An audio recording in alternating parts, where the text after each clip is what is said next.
was 5 years ago. You just need to get over it. That's what somebody said to me. So let me just remind you. At this time, 5 years ago, I was in lockdown for 2 weeks while my grandmother was dying, and I couldn't go visit her because of the COVID restrictions. It was this time 5 years ago where the entire world got locked down and people were dying every single day and their families couldn't go visit them because of the restrictions. It was this time 4 years ago that I had to break in to a hospital to see my grandfather who had suffered a stroke after getting the vaccine. And I had to beg and cry and fall to my knees in front of a police officer who was standing guarding the emergency exits, the emergency entrances at the hospital. And I broke in there to go see my grandpa because of what had happened. It was at this time, not that long ago, where I had to lie to get into a different hospital because my brother had a near fatal motorcycle accident and I could only pretend to be his one allowed person. I had to pretend to be his girlfriend to go in and see him after he just got out of a coma. It was this time not that long ago that my dad died. He had taken the vaccines because he thought he had no choice. He was almost 60 years old.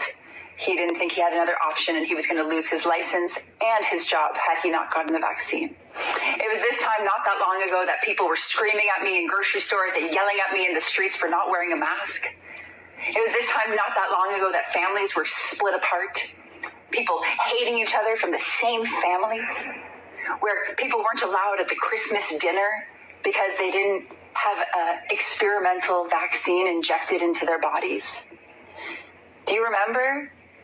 Have you forgotten? Are you one of those people that just like a goldfish, you forget what happened to you yesterday?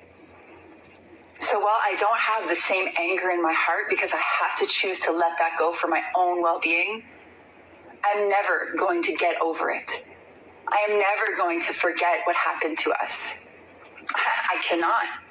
Because you think it's going to be the last time? You think it's the last time? Look at what the WEF is doing. Look at the new pandemic treaties. Look at everything that's happening. So while I no longer hold the same anger in my heart, I will always remember what happened. And I'm never going to just get over it. It will always be present for me because it has to. We need to be prepared for the future. And in any next times, we need more voices like mine that said, no, I will not wear a mask. I will not conform. I will not pass you my veins. No, I am resisting to the system that is here to sicken us, oppress us, and literally put us 6 feet underground.